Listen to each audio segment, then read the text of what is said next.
Hello class 11, welcome to our channel Jainit Guru. मैं हूं आपका मेंटोर आशुतोष मिश्रा और आपके लिए लेके आया हूं बहुत ही प्यारा यूनिट जिसका नाम है साइटोलॉजी। साइटोलॉजी को बेसिकली हमने स्टार्ट कर चुके हैं। अभी तक हम क्या क्या कवर कर चुके हैं एक बार मैं बता देता हूं आपको। पहले तो हमने देखा था इंट्रोडक्शन, क्या होता है बेसिक टर्मिनोलॉजी, जैसे कि सेल के लिए साइटो वर्ड यूज करते हैं और स्टडी ऑफ सेल क्या कहलाता है, साइटोलॉजी। इसके बाद हमने देखा कुछ कुछ बेसिक नॉलेज कि वर्ल्ड लार्जेस्ट सेल क्या होती है, वर्ल्ड स्मॉलेस्ट सेल क्या होती है। इसके बाद हमने देखा था ओवरव्यू ऑफ सेल, ठीक है, कि सेल दिखता कैसे है। मैंने बताया था ना कि आपको बस एक ट्रैकिंग की तरह बैग लेके तैयार हो जाना है मेरे साथ और सेल के अंदर हर एक ऑर्गेनल को देखना है, ठीक है। तो वो हमने देख लिया था। इसके बाद हमने देखा था सेल थ्योरी। सेल थ्योरी बहुत इंपॉर्टेंट है, आपको बस इतना याद रखना है कि सेल थ्योरी किस साइंटिस्ट ने कब दिया था। क्या थी हाइपोथेसिस, कि जैसे मैंने बताया था ना कि जो टी स्वान थे उन्होंने एक हाइपोथेसिस दिया था कि presence of cell wall is the unique character of plant cell. तो ये छोटी छोटी बातें आपको याद रखना है। ओमनी सेलुला ई सेलुली किसने दिया था, इसका मतलब क्या होता है, ओवरऑल सेल थ्योरी क्या है, सेल थ्योरी किस किस साइंटिस्ट ने दिया था, उन साइंटिस्ट के नेम और उनके ईयर जब उन्होंने उस चीज को डिस्कवर किया था। तो बेसिकली मोटा मोटा हमने अच्छे से सेल थ्योरी का मतलब सेल थ्योरी, सेल का इंट्रोडक्शन, बेसिक जो पार्ट होता है साइटोलॉजी का वो हमने अच्छे से कवर कर लिया है।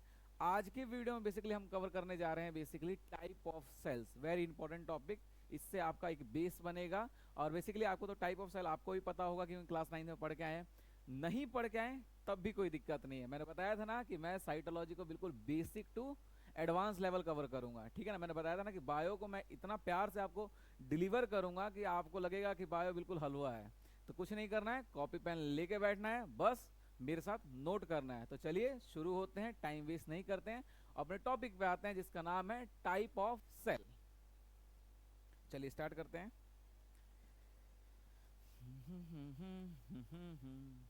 हाँ, एक बात और याद रखिएगा कि आपको क्या बनना है, बायो का बाहुबली। कौन बनाएगा, मैं आपका मेंटोर आशुतोष मिश्रा। तो चलिए आते हैं अपने टॉपिक पे। टॉपिक का नाम है types of cell. Types of cell, ठीक है। टाइप्स ऑफ सेल, हमें पता है कि दो तरह की सेल्स होती हैं। हमें पता है दो तरह की सेल्स होती हैं, कौन कौन सी। एक को हम लोग बोलते हैं प्रोकैरियोट्स। क्या बोलते हैं, प्रो कैरियोट्स या प्रोकैरियोटिक सेल। प्रोकैरियोटिक सेल, ठीक है। और दूसरे को बोलते हैं हम लोग यूकैरियोटिक सेल। दूसरे को हम क्या बोलते हैं, eukaryotic cell. Prokaryotic and eukaryotic, ठीक है। ये दो तरह की सेल्स होते हैं। बेसिकली एक और तरह का सेल होता है उसको बोलते हैं मीजोकैरियोटिक सेल। उसको नहीं पढ़ना है, बस आपको याद रखना है कि तीन टाइप की सेल्स होते हैं, यूकैरियोटिक, प्रोकैरियोटिक, मीजोकैरियोटिक भी होती है। कहाँ होती है, जब मैं बायोलॉजिकल क्लासिफिकेशन, बेसिकली उसका लाइव आ रहा है बायोलॉजिकल क्लासिफिकेशन का। ये तो टॉपिक वीडियो तो आपको मेरे को पता है कि दिन में एक टॉपिक वीडियो आपको मिल जाता है। साथ ही साथ हमारे लाइव लेक्चर्स भी आ रहे हैं, उसको जरूर देखें। लाइव लेक्चर में आप मेरे से 1-to-1 इंटरेक्शन कर सकते हैं, क्वेश्चन पूछ सकते हैं मुझसे, ठीक है ना। तो उसका बेनिफिट एक वो है। वैसे आपको डाउट आता है तो कमेंट सेक्शन में पूछ सकते हैं, तब भी हम उसको शॉर्ट आउट करते हैं। ऐसा नहीं कि आपके डाउट को हम लोग नजरअंदाज कर दिए, नहीं देख रहे हैं, नहीं, बिल्कुल देखेंगे, आपको जवाब भी देंगे, क्योंकि आपको क्या बनना है, बायो का बाहुबली। तो चलिए आते हैं अपने टॉपिक पे, prokaryotic cell, eukaryotic cell.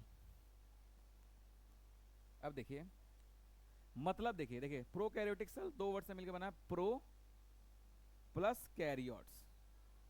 Pro plus karyotes, ठीक है। Pro plus कैरियोट। प्रो का मतलब होता है प्रीमिटिव। प्रो का क्या मतलब होता है, प्रीमिटिव। प्रो का क्या मतलब होता है, प्रीमिटिव। प्रीमिटिव को हिंदी में बोलते हैं प्राचीन। प्राचीन या पुराने, पुराने तरह का, कहते हैं ना पुराने टाइप का, प्राचीन या पुराना।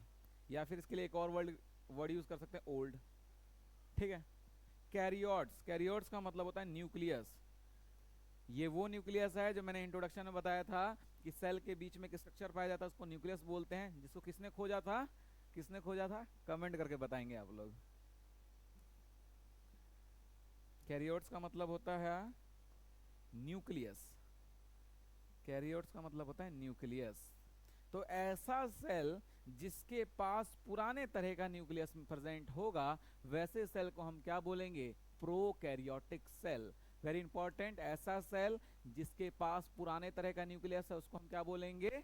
उसको हम क्या बोलेंगे? Prokaryotic cell. Cell which have a primitive type of nucleus are known as a prokaryotic cell. बोलिए, क्लियर है? Very important definition, cells which have a primitive type of nucleus are known as prokaryotic cell। Clear है?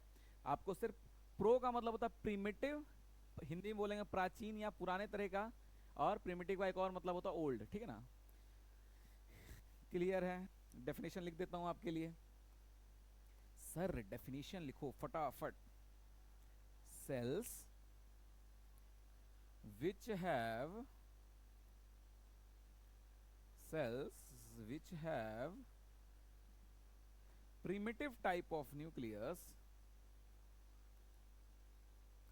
primitive type of nucleus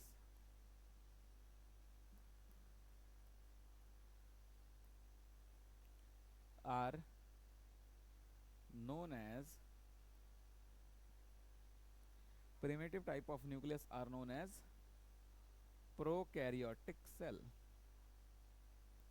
are known as prokaryotic cell। ठीक है? ऐसी cell जिसके पास पुराने तरह का न्यूक्लियस है उसको हम क्या बोलेंगे? Prokaryotic cell. मेरे साथ रिपीट कीजिएगा, cell which have a primitive type of nucleus are known as a prokaryotic cell. Very important. बोलिए, क्लियर है? चलिए अब देखेंगे eukaryote.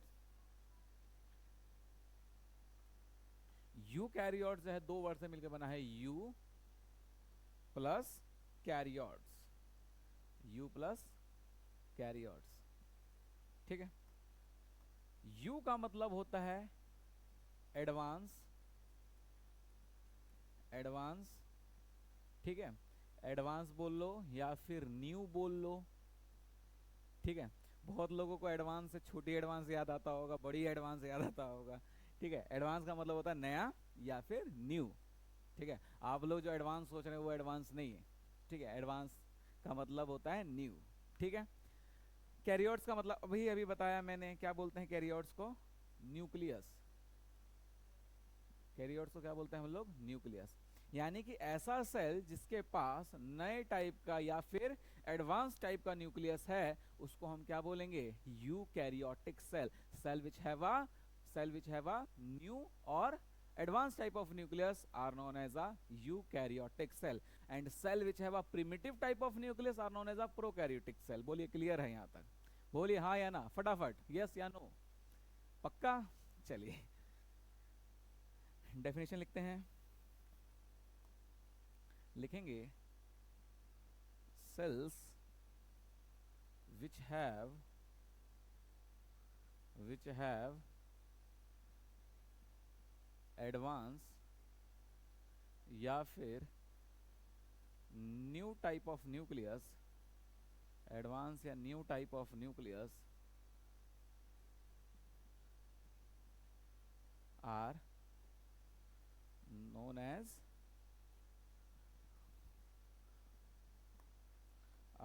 as eukaryotic cell। Eukaryotic cell. ठीक है? ये क्लियर है? ऐसा सेल जिसके पास नए टाइप का न्यूक्लियस है उसको हम बोलेंगे, क्या बोलेंगे? Eukaryotic cell. और ऐसा सेल जिसके पास प्रिमिटिव टाइप या फिर पुराने तरह का या फिर प्राचीन तरह का न्यूक्लियस है उसको हम बोलेंगे प्रोकैरियोटिक सेल। कैरियोट्स का मतलब होता है न्यूक्लियस, बस इतना याद रखिएगा आप लोग। पक्का? चलिए ये मैंने बता दिया आपको प्रोकैरियोटिक्स और यूकैरियोटिक्स। आगे बढ़ने से पहले बेसिकली जो चैप्टर जो है उसमें हमारा प्रोकैरियोटिक स्टार्ट कर दिया है इसके बाद, लेकिन मैं आपको थोड़ा सा डिफरेंस बता दूंगा यूकैरियोटिक और प्रोकैरियोटिक के बीच में, जिसके बाद आपके माइंड मैप में एक चीज़ होगा कि हमें बेसिकली उसका डिफरेंस पता है। फिर आप मतलब कि उसको जब पढ़िएगा, उसको हर टॉपिक को एक मतलब कि पूरा वीडियो आएगा उसका आधे घंटे का 40 मिनट का, उसके हिसाब से जब आप पढ़िएगा तो आपको पूरा क्लियर हो जाएगा। तो पहले मैं थोड़ा सा डिफरेंस बता देता हूँ आपको, ज़्यादा नहीं, इजी डिफरेंस है, देखिए।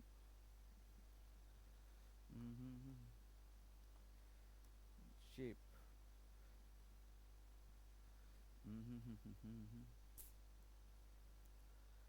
एक मिनट एक minute, shape,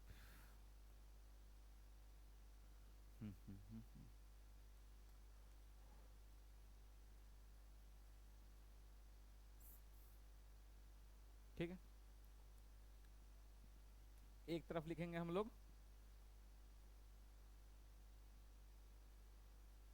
prokaryotic, prokaryotic cell, और दूसरी तरफ लिखेंगे हम लोग यूकैरियोटिक सेल। एक मिनट, कैपिटल लिख रहा हूँ तो कैपिटल ही लिखता हूँ मैं। मेरे साथ ये बड़ा प्रॉब्लम है यार, मैं कभी कभी ना स्मॉल लिखते लिखते कैपिटल पे आ जाता हूँ, कैपिटल लिखते लिखते स्मॉल पे आ जाता हूँ, ये थोड़ा प्रॉब्लम है मेरे साथ।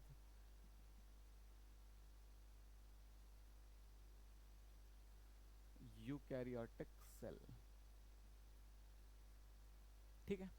प्रोकैरियोटिक सेल और यूकैरियोटिक सेल दिख रहा है, अच्छा दिख रहा है।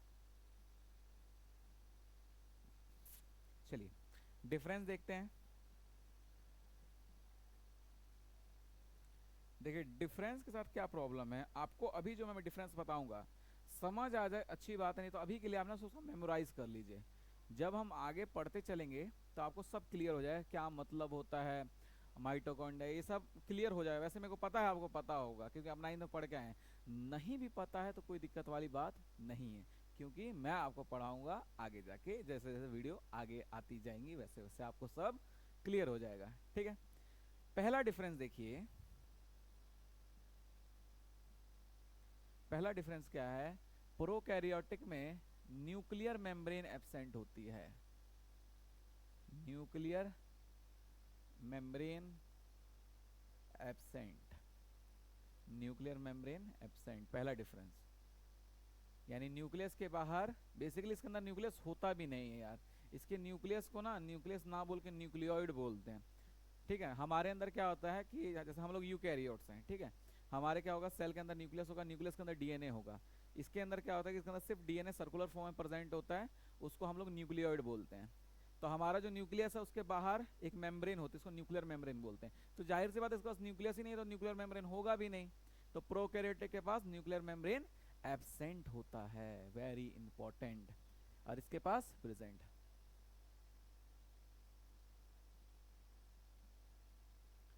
Nuclear membrane, nuclear membrane present, ठीक है, न्यूक्लियर मेम्ब्रेन प्रेजेंट। आगे देखिए, nuclear membrane absent, nuclear membrane present. इसके बाद देखिए very important, represented by bacteria, represented by bacteria. यानी कि जो बैक्टीरिया है, बैक्टीरिया जो है वो किसका एग्जाम्पल है, प्रोकैरियोटिक सेल का। जाहिर सी बात है बैक्टीरिया प्रोकैरियोटिक सेल है तो उसके न्यूक्लियस में न्यूक्लियर मेम्ब्रेन नहीं होगी, ठीक है। तो प्रोकैरियोटिक के अंदर एक सिंगल जो मेंबर जो है वो कौन अकेला है, बैक्टीरिया। बैक्टीरिया जो है वो प्रोकैरियोटिक सेल को रिप्रेजेंट करता है, यानी जो बैक्टीरिया की जो सेल है वो बेसिकली किस टाइप की सेल है, प्रोकैरियोटिक सेल। और eukaryotics, humans, plant, animals, bacteria के अलावा जितने भी मिलेंगे आपको, जितने भी लिविंग ऑर्गेनिज्म मिलेंगे वो सारे कैसे हैं, यूकैरियोट्स। तो देखते हैं, represented by animal, plant and fungi, sorry protista भी इसी में ही आता है, प्लांट्स, प्रोटिस्टा एंड फंगाई, ठीक है।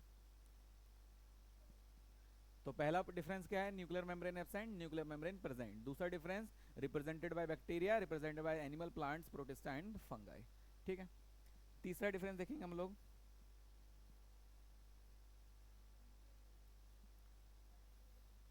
हमारे अंदर क्या होता है बेसिकली, हम आप अपना एग्जांपल लेते हैं। हमारे सेल के अंदर जो डीएनए है, डीएनए जो कंडेंस फॉर्म में प्रेजेंट होता है, ठीक है। क्या होता है कि एक प्रोटीन होता है हिस्टोन प्रोटीन, उसके ऊपर क्या होता है, डीएनए अपने आप को लपेट लेता है और लपेट के एक स्ट्रक्चर बना लेता है, उसको हम बोलते हैं क्रोमोसोम। फिर से, हमारे अंदर जो डीएनए है वो अपने आप को हिस्टोन प्रोटीन के अगल बगल लपेट लेता है और लपेट के कंडेंस स्ट्रक्चर बनाता है, उस स्ट्रक्चर को बोलते हैं क्रोमोसोम। जैसे आपने देखा होगा कि 15 अगस्त के दिन हम लोग पतंग उड़ाते हैं, तो पतंग उड़ाने के लिए जो मांझा है, मांझे की लेंथ कितनी बड़ी होती है, बहुत बड़ी होती है, लेकिन उसको सिर्फ एक गिट्टी के ऊपर लपेट के हम लोग छोटा कर देते हैं, इतने में ही आ जाता है पूरा मांझा, ठीक है। तो वैसे ही क्या होता है, डीएनए भी बहुत बड़ा होता है लेंथ वाइज, उसको हम लोग हिस्टोन प्रोटीन पे, वो अपने आप को खुद लपेट लेता है हिस्टोन प्रोटीन पे और एक स्ट्रक्चर बनाता है, उसको हम बोलते हैं क्रोमोसोम। क्या बोलते हैं, क्रोमोसोम। तो बेसिकली क्रोमोसोम कुछ नहीं है, chromosome is a condense form of DNA, यानी कि डीएनए का बंधा हुआ फॉर्म, उसको हम क्या बोलते हैं, क्रोमोसोम बोलते हैं। तो इसके अंदर क्रोमोसोम हमें देखने को नहीं मिलता। क्यों नहीं मिलता, मैंने बताया ना कि डीएनए अपने आप को हिस्टोन प्रोटीन पे बांधता है, तो प्रोकैरियोटिक सेल के अंदर हिस्टोन प्रोटीन एब्सेंट होती है, ठीक है। क्या होती है हिस्टोन प्रोटीन, ये भी हम देखेंगे, क्या होता है डीएनए, ये भी हम देखेंगे। अभी के लिए आपको सिर्फ डिफरेंस को दिमाग में रखना है। तो लिखेंगे यहाँ पे क्रोमोसोम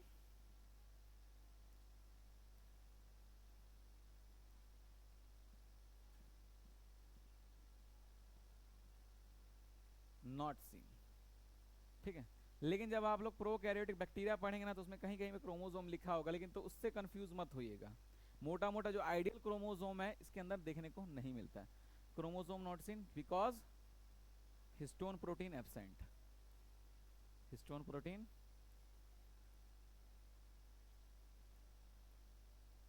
हिस्टोन प्रोटीन एब्सेंट, ठीक है।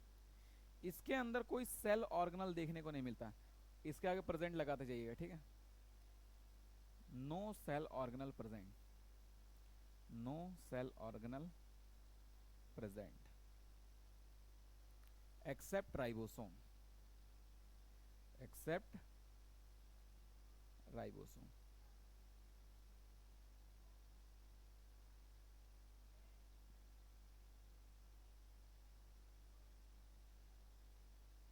ठीक है। कहने का मतलब देखिए कि प्रोकैरियोटिक सेल के अंदर क्रोमोसोम देखने को नहीं मिलता।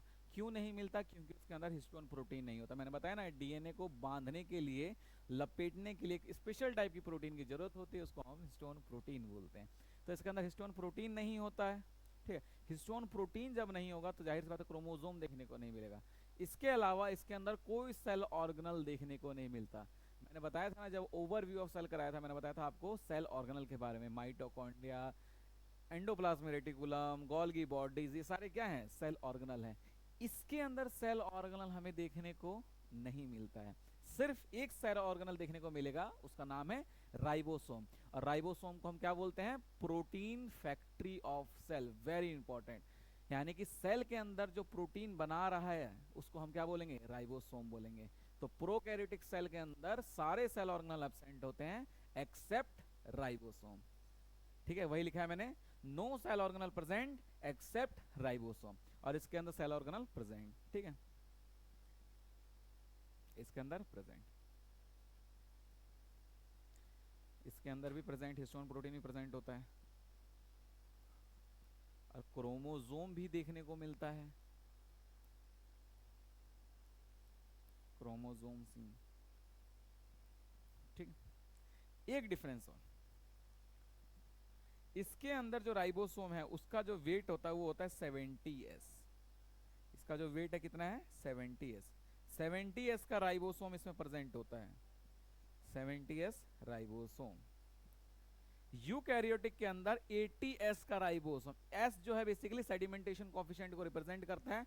आप अपने दिमाग में इतना रखिएगा, ये एक तरह से वेट है, जैसे आप 70 किलो 80 किलो के हैं ना, वैसे ही एक राइबोसोम का वेट है। एस कोई यूनिट है, अभी आप सेडिमेंटेशन कोएफिशिएंट दिमाग मत रखिए, आपको पता रहना चाहिए कि जो एस जो है उसके वेट को रिप्रेजेंट कर रहा है। 70s का राइबोसोम प्रोकैरियोटिक में देखने को मिलेगा, इसके अंदर दोनों देखने को मिलेगा, 80s भी और 70s भी, ठीक है। इसके जो सेल ऑर्गेनल्स होंगे उनके पास 70 होगा और मेन में साइटोप्लाज्म में 80s होगा। मान के चलिए इसके अंदर 70s, इसके अंदर 80s, ठीक है। ये क्लियर है, स्क्रीनशॉट ले लीजिए फटाफट। इतना समझ आ गया। इसके अलावा एक डिफरेंस एक्स्ट्रा याद कर लीजिए, भले आपको अभी वो समझ ना आए, बस मेरे कहने पे उसको याद कर लीजिए। इसके अंदर पॉलीसोम देखने को मिलता है हमें, प्रोकैरियोटिक के अंदर क्या देखने को मिलता है? पॉलीसोम। पॉलीसोम सीन, पता नहीं विजिबल है कि नहीं आपको, हाँ दिख तो रहा है पॉलीसोम, और इसके अंदर पॉलीसोम एब्सेंट, नॉट सीन, लिख देंगे पॉलीसोम नॉट सीन। अभी के लिए बता देता हूँ क्या होता है पॉलीसोम। देखिए क्या होता है, जब एमआरएनए पे, मान लीजिए आपका एमआरएनए है, सॉरी दूसरा कलर यूज करता हूं मैं,